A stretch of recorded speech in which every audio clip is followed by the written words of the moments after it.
Yo, what's up, guys? It's King Sean here, and it is officially draft week. The draft officially starts on Thursday, April 25th at 8 p.m. Eastern. I am super excited.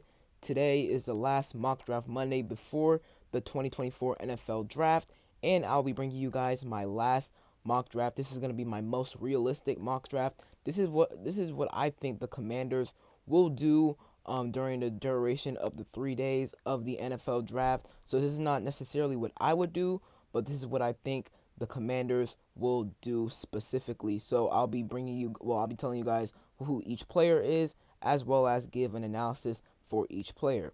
So if you guys are new to my channel, leave a like down below, subscribe, turn on notifications, on the 4K subs if you could. Hit that sub button, I'd really appreciate it.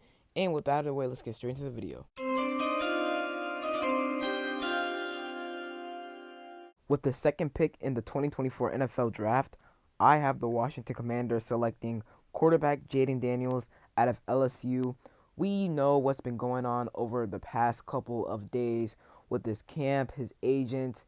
It's honestly been really tiring. I mean, you see all these experts, analysts like Mel Kiper Jr., I'm pretty sure Tom Pelissero as well, Adam Schefter, they've all been saying stuff about Jaden Daniels and his camp not being happy with the way the Commanders brought in all of those guys in on one day to go to Top Golf, which, to be honest, I didn't have an issue with it, but I guess they did.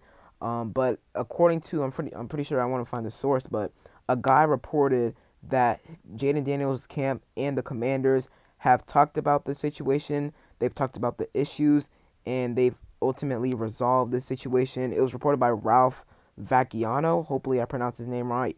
But the two sides have talked since per sources and settled any issues. So he did report that a couple of days ago. So that's good. I don't think the situation really impacts whether or not we take Jaden Daniels the number 2 overall or not. If we want him, we will take him. It's not up to Jaden Daniels on what team he goes to. That's not how the NFL works. It's not the early 2000s where, you can pull an Eli Manning or John Elway. So it's not like that anymore. You got to go to the team you play with. I mean, you got to go to the team. You got to play with the team you go to most of the time. So that's going to be the situation with Jaden Daniels. And like I said, I don't care who we take at number 2 between Jaden Daniels and Drake May. Both guys are amazing prospects, and I would love either one of them on my team. So Jaden Daniels, obviously, is 6'4", 210 pounds, has lots of experience, been in college for 5 years.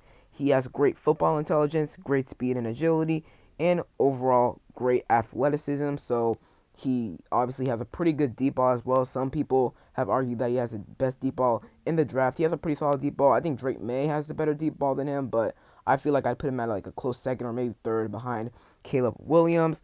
Obviously, his speed. I mean, he balled out against Florida. If y'all saw that game last season, I mean, that touchdown run, that 85-yard touchdown run, not a single quarterback, not a single college quarterback would be able to do that other than Jaden Daniels. So he balled out against Florida and really all last season. So Jaden Daniels, those are his good strengths. Obviously, his weaknesses: skinny frame at only 210 pounds while being 6'4". I don't think that should affect him much, to be honest. In the NFL, I mean, Lamar Jackson, he was what, 6'3", 216 pounds coming out. So a bit of a skinny frame, and obviously he's turned out amazing in the NFL. So I don't think Jaden Daniels' size should really impact him much. He does need to improve on his intermediate passing. Passing over the middle ain't bad, but he does need to improve on his intermediate passing. So that's an area he can improve on, which I feel like he can improve on that in the NFL easily. And then he does need to do a better job of facing pressure in the pocket. I did see, I'm pretty sure it was a chart or an analytic chart that kind of said that Jaden Daniels, he isn't a great quarterback under pressure. Now I did see another chart that said he is pretty solid under pressure, but he does need to work on doing a better job of facing pressure in the pocket, which I think he will improve on once he gets to the NFL. We have a great quarterback coach in Tavita Pritchard and a very solid offensive coordinator in Cliff Kingsbury. So I think those two guys can get him coached up and help him do a better job when facing pressure in the pocket. So now that's Jaden Daniels. On to the next pick. With the 36th overall pick in the 2024 NFL Draft, I have a selecting Chop Robinson, edge rusher, Penn State. As y'all know, Chop Robinson is one of my favorite edge rusher prospects in the entire draft. He is my 5th ranked edge rusher prospect in this draft class. He's a really good edge rusher. He's obviously from the DMV. I'm pretty sure he's from Gaithersburg, Maryland. So familiar with the DMV area. I bet he loved to come here. He had limited production in college, which could be the reason as to why some teams, pass on him. He would be a great fit in Dan Quinn's defense. He's a poor man's. You could compare him to like a Micah Parsons, a poor man Micah Parsons, because he's 6'3", 254 pounds. So a little undersized for your typical edge rusher. But, that's not bad. In Micah Parsons, he's 6'3", and I'm pretty sure weighs like 10 to 20 pounds less than Chop Robinson. So with Chop Robinson weighing more, I feel like, Dan Quinn could possibly maybe do more with Chop Robinson. But we'll see. Micah Parsons, he's one of a kind. But Dan Quinn, he can get a lot out of Chop Robinson. He has a great bend, amazing speed. He ran like a 4.48 at that combine. I remember Montez Sweat running a 4.41 back in 2019. Pretty sure that's still the fastest time for a defensive end. But 4.48 for a defensive end is still pretty absurd. He has rare explosiveness off the line of scrimmage and plays with natural leverage. All of that is good. You need to be able to have bursts off the line of scrimmage and get to the quarterback fast, which Chop Robinson does. He didn't do it a lot, but when he did, you could see how fast he got to the quarterback. So, he's really good at doing that. Some of his weaknesses, though, he does need to work on his hand usage. He had limited production, like I said. I'm pretty sure he had like 4.5 sacks this past season at Penn State. Had, I want to say, 0 sacks, or actually, I think he had 2 sacks with Maryland in 2021, which was his freshman year. And then in 2022 with Penn State, I think he didn't have a single sack or like 1 sack. So his production has been very limited throughout his career, which, like I said, could be a reason as to why he slips to the second round. And, scheme fit, obviously, with some teams picking ahead of us, he may not be a scheme fit for some teams, which is another reason as to why he may fall to our pick. And if he does, I feel like, we will select him at 36. I do want to take a tackle, before taking anything else. But Chop Robinson, if he's there at 36, I'm running to the podium and announcing the pick because his potential is off the charts. In my opinion, he's a really good pass rusher. He could work on his run defense a little bit. He kind of struggled with that at Penn State, but I feel like Dan Quinn and Joe Wood Jr., they can get him up to speed with that because overall, Chop Robinson, his potential is off the charts, and I feel like if anyone can unlock that, I feel like it can be Dan Quinn. With the 40th overall pick in the 2024 NFL Draft, I have a selecting offensive tackle, Patrick Paul from Houston.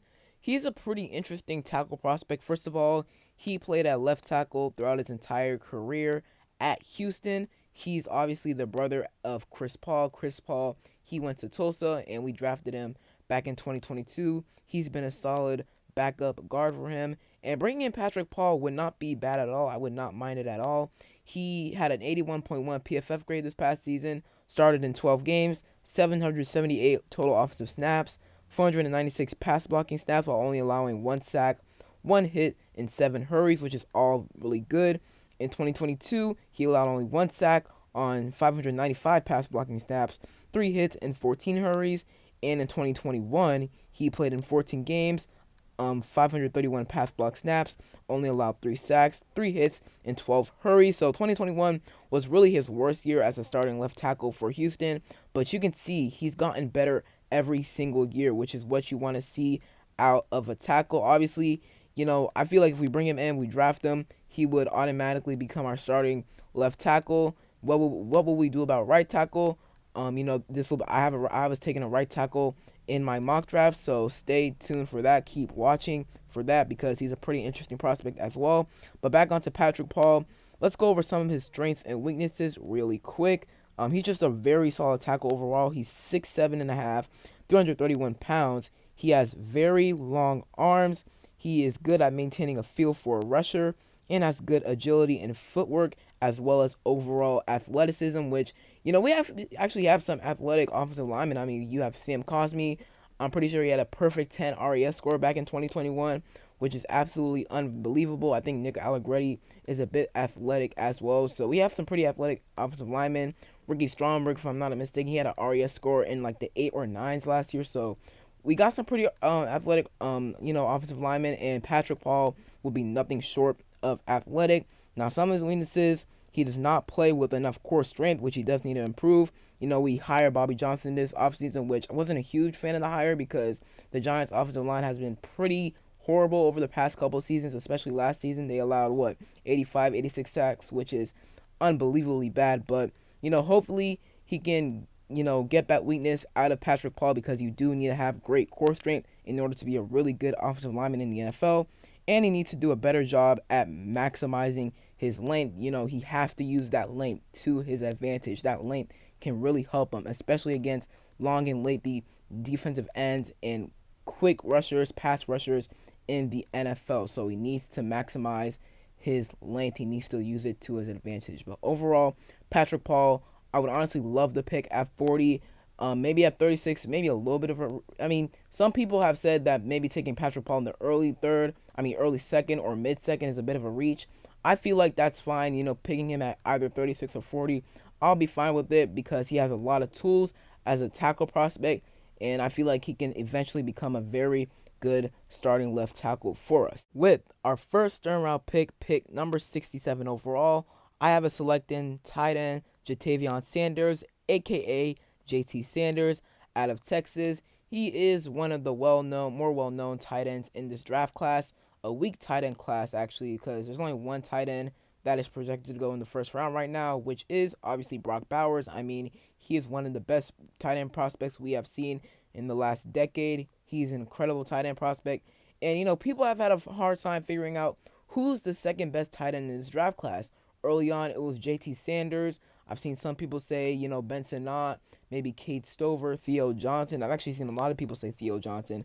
But in my opinion, I feel like it's a toss-up. It's really a toss-up. I could go JT Sanders in that range, sort of. But I feel like maybe a guy like Benson Knott or Theo Johnson or maybe even a Kate Stover may go ahead of him. And I've seen a lot of mock drafts having JT Sanders slip to the third round. And we have strong interest in JT Sanders. I'm pretty sure we met with him at the Combine. We brought him in for a top 30 visit. So we have that interest for JT Sanders. And if I feel like he could, there's a strong chance he falls to 67 or the early third round. And if he's at our pick, I feel like we will take him. He's put up solid production over his entire career. This past season, 2023, 45 receptions for 682 yards, 2 touchdowns, and in 2022, he had 54 receptions for 613 yards and 5 touchdowns. So that's very solid production for a tight end. Let's go over his strengths and weaknesses. He's 6'4", 245 pounds, so a bit undersized for your usual NFL tight end, but that's still not horrible size right there. He has good play strength though through route traffic, has the tools to become a more effective blocker, and good run after catch ability. Also has good athletic ability in general. So those are all good things right there. He does need to improve on his blocking. That's really the main downfall of JT Sanders. His blocking is a bit of an issue. We have Zach Ertz, who is a solid blocking tight end. And if we were to bring JT Sanders, he would help develop JT Sanders, having that veteran presence. And JT Sanders, he's only like 20, 21 years old, so still pretty young. So learning behind a guy like Zach Ertz could really benefit him a whole lot. So he has the tools to be a blocker, but he just didn't do it a whole lot well when he was in college with Texas. His change of direction can be a bit clunky at times, and he needs to improve technique as a run blocker. So like I said, run blocking, pass blocking, he needs to improve in both areas. But, we do know that he has the tools to be a blocker, a great blocking tight end, at least a decent blocking tight end. And he already has that athletic ability, and he has pretty solid hands. So we already know he's a receiving threat. Now, can he be a blocking tight end in the NFL? We shall see. But overall, if we were to take JT Sanders at 67, I would not mind to pick at all. I would actually really like the pick. With pick number 78 overall, I have a selecting wide receiver Ja'Lyn Polk from Washington. And this is one of the more slept on wide receivers in this draft class, in my opinion. I mean, he has been getting a little bit of hype over the past couple of days or even weeks I've seen on social media. And he's a very solid wide receiver, in my opinion. Let me check his measurements, but online it says that he is 6'2", 204 pounds. I want to say he was 6'1", 203 pounds at the Combine. He put up pretty solid stats in college. I mean, he had a breakout season, to be honest, this past season at Washington. He had 69 receptions for 1,159 yards, 9 touchdowns, In 2022, had 41 receptions, 694 yards, 6 touchdowns. In his first 2 years in college, didn't do much. He actually first committed to Texas Tech. He was with Texas Tech for only one season in 2020, had 28 receptions, 264 yards, 2 touchdowns, and then transferred to Washington in the following season, which he made the right decision because he was really good with Washington this past season. Like I said, very, very solid wide receiver prospect. He has prototypical size for an NFL wide receiver at 6'1", 203 pounds, like I said. Has good body control and ball skills, and has very solid hands. I want to say he only dropped 2 or 3 balls last season, which is very impressive. Now, he does take a bit too long transitioning from catch to run, so slow change of direction or, slow speeding up when, transitioning from catch to run. So that's something he does need to improve on a little bit, maybe get a little faster. I mean, even during the combine, he ran a 4.52. I honestly thought he would run in the 4.4s, but a 4.52 or a 4.57 it was. So a bit slower than what I thought, but that's still not terrible. He didn't honestly have the greatest combine performance in the world. He didn't have a bad pro day, but not a great combine performance. So that could make him fall a little bit, drop a little bit. But he would be an amazing guy to select that number 78 overall. And we need a wide receiver, in my opinion. Wide receiver is a big position of need for us. I like Adonai Mitchell, but I think he's going to go first round. I love Xavier Leggett, but I feel like at this point he's going to go to the Panthers at either 33 or 39. And it sucks because we pick at 36 and 40. The Panthers literally pick one pick ahead of us because they have the 39th overall pick. And then they pick 3 picks ahead of us because they have the 33rd overall pick as well. So I feel like they're going to take Xavier Leggett with one of those picks. I mean, he's from Carolina, so that it will be staying close to home. And then the fit with the Panthers just makes too much sense. So I feel like Xavier Leggett to the Panthers just makes way too much sense in my opinion. Back on track to Jalen Powell. Another, weakness for him. He has average long speed. So like I said, his speed isn't the best. It's not bad. It's certainly not bad. Like a 4.52 not bad. And I feel like he is a bit faster out there on the field, but he doesn't have, I would say, elite speed, but still very solid wide receiver. He has a size, and he would just be a very good option. Maybe, he can work on the slot, he can work on the boundary, and I feel like he'd be a good option opposite of Terry McLaurin, and then he can put Jahan Dotson in the slot. I feel like that would be a really good wide receiver trio right there. I would like that a lot. With the 100th overall pick, I have a selecting cornerback Elijah Jones out of Boston College. This is a guy that I heard about honestly a couple of weeks ago because it was reported that we are going to be bringing him on a visit, and I decided to look into him, and he's pretty freaking good. First of all, PFF loves him. They gave him an 86.9 overall grade this past season. He played a total of 9 games this past season for Boston College, was targeted 40 times, allowed 13 receptions on 40 targets. That's really freaking good. Allowed an 18.1 passer rating. That is unbelievable. Allowed only 194 yards on receptions, 1 touchdown, and had 5 interceptions. That's amazing. And he is a lockdown cornerback when it comes to playing in man coverage and press man coverage. He had a 90.8 PFF grade when playing in man coverage. I mean, that's just amazing. And y'all know Dan Quinn, he ran a lot of man coverage with Dallas. A whole lot of man coverage with Dallas, with Deron Bland, Trayvon Diggs, Stephon Gilmore. He loved running man with Dallas. So bringing in a guy like Elijah Jones and even guys like Kyrie Jackson and Cam Hart, who are also great at man coverage. Bringing one of those guys in who are all projecting to go in the 3rd round into Dan Quinn's defense, that would be a match made in heaven. Man, the fits there would be amazing. Let's go over his stats real quick. He's been in college for a whole while. I mean, he's been in college since 2018, which is pretty crazy. But let's just look over his past 2 seasons. In 2022, he had 2 interceptions. He had 3 tackles for loss, 1 sack, and 13 pass deflections. In 2023, this past season, he had 5 interceptions, 8 pass deflections, no sacks, no TFLs, but a total of 25 tackles. So this dude, when it comes to playing in man coverage, man, he's really freaking good. Press man, man coverage, whatever, he's really good. He's 6'1", 1.5, 185 pounds. He has pure speed, like I said, great in man and press man coverage. I'm pretty sure he ran like a 4.44 at the combine, which is pretty solid. He also had a good pro day. He's good at making plays on the ball well, he's good at making plays on the ball by undercutting throws. That's how he really gets most of his interceptions. That's how he forces most of his turnovers, which is what you want to see out of your cornerback. Now, some of his weaknesses, he does have a slender frame at 6'1.5", 185 pounds. So maybe you would want to see him put on a couple more pounds, but I don't think that's too bad of a size right there for a cornerback. He's a bit of an older prospect. Like, he's like 24 years old. He's gonna be 25 years old when the season starts, I think. So, bit of an older prospect. But there's a lot of older prospects in this draft, like Jaden Daniels. He's 23. Michael Penix Jr. is 23. Bo Nix is 24, and a lot more guys as well. So there's a lot of older prospects in this draft. He's a bit average in run support, and he needs to improve his zone coverage skills. So while he is amazing in man coverage, his zone coverage skills, he could improve that. And I feel like, and zone coverage is ran a lot in today's defenses in the NFL.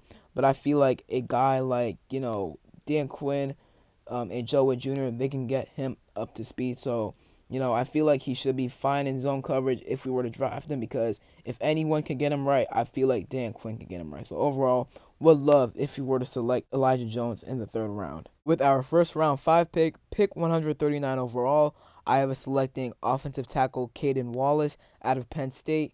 I feel like we need a right tackle, and I would not be opposed to us taking a Kaden Wallace or maybe even a Christian Jones right tackle from Texas, maybe even at pick 100. But I feel like there's a good chance that they fall to round 5 and we can select them with one of our round 5 picks. And we brought in Kaden Wallace for a top 30 visit. We've shown some interest in him. So I have decided to take him with the 139th overall pick. And he's pretty good. He's been a pretty solid right tackle for Penn State over the past 3 seasons. He has 3 seasons of right tackle experience with Penn State, pretty solid. Had a 68.8 PFF grade this past season. That is really solid right there. He started all 13 games for Penn State. Had 359 pass block snaps, allowed only 1 sack, 1 hit, and 11 hurries on those pass block snaps. In 2022, only played in 8 games, 179 pass blocking snaps, only allowed 1 sack, 0 hits, and 11 hurries. And then in 2021, probably his worst season with Penn State as their starting right tackle, 536 pass blocking snaps, 5 sacks, 4 hits, and 26 hurries. 26 hurries is kind of crazy. And 5 sacks, not great right there, but he has gotten better ever since 2021. Had a really good 2022 and 2023 seasons. Him and Olu Fashanu have done a nice job protecting the quarterback in the backfield for Penn State. They've done a nice job holding down the edges. So, Kaden Wallace, and a lot of people talk about Olu Fashanu, but not enough people talk about Kaden Wallace. And I feel like he could be a guy that could start at right tackle for us in maybe a year or 2. He has really good potential. He's 6'5", 314 pounds. Like I said, he has experience as the starting right tackle for Penn State. He does a good job recognizing twists and inside moves by the pass rusher, which is all very nice as well. Some of his weaknesses, he can be beaten a bit easily to the spot on move blocks by the quickness of NFL defensive ends. So, that could happen in the NFL.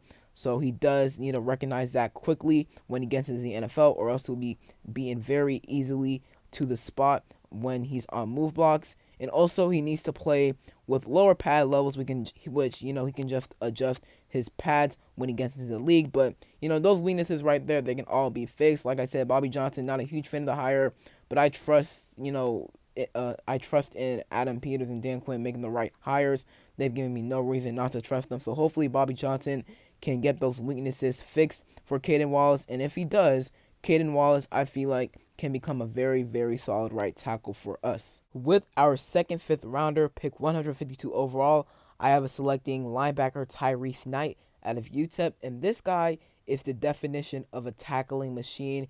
He had off-the-charts production for UTEP this past season. In 2023, had a total of 140 tackles, 84 solo, 56 assists, had 15.5 TFLs, which is absolutely insane, and had 4.5 sacks, which is very good as well. And then in the year prior to that, 2022, had 48 solo tackles, 47 assists, 95 total tackles, 6.5 TFLs, 1 sack, along with 1 interception. So this guy, and also in 2021, he had 101 total tackles. So this guy, he's a tackling monster, tackling machine. He's put up very solid production at UTEP. He was actually listed at 6'2", 230 some pounds on the UTEP website, but he came in at 6'1.5", 233 pounds at the combine, which still is not too shabby. Some of his strengths, he's great at exploding into gaps to stop the run, which is very good.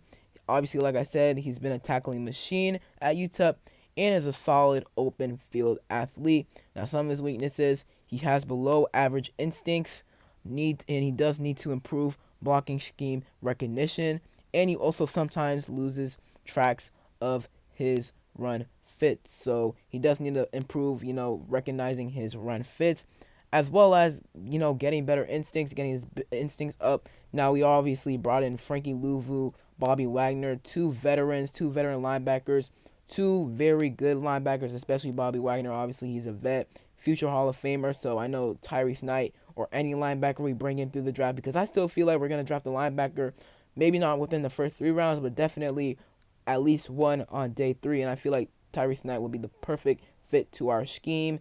Maybe sit, 1 year behind Bobby Wagner, and Jamin Davis is going to leave next year, so he could be a possible Jamin Davis, replacement as well, because I really like this dude in Tyrese Knight, and I feel like he can learn a lot from, obviously, our linebacker coach in Ken Norton Jr., who is one of the best linebacking coaches in the NFL. He's highly respected among his NFL peers. And then, like I said, you have guys like Frankie Louvu and Bobby Wagner in the team, in the locker room, who can help Tyrese Knight develop into a really good linebacker. And with the last pick of this mock draft, pick 222 in round 7, I have the Commanders selecting wide receiver Jaylen Cooker out of Holy Cross. That is a bit of an unknown / small school, but he is a DMV native. He is from Sterling, Virginia. It's really interesting how off these height sizes are compared to, when the players come in and get their measurements at pro days, Senior Bowl, Combine, and whatnot, because Jaylen Cooker was listed at 6'3", 213 pounds on ESPN's website, but at the Combine, he was listed at 6'1", 208 pounds. So it's kind of crazy how far off those measurements are, but he still has pretty solid size, especially if you're going to the NFL. That's solid size for a wide receiver.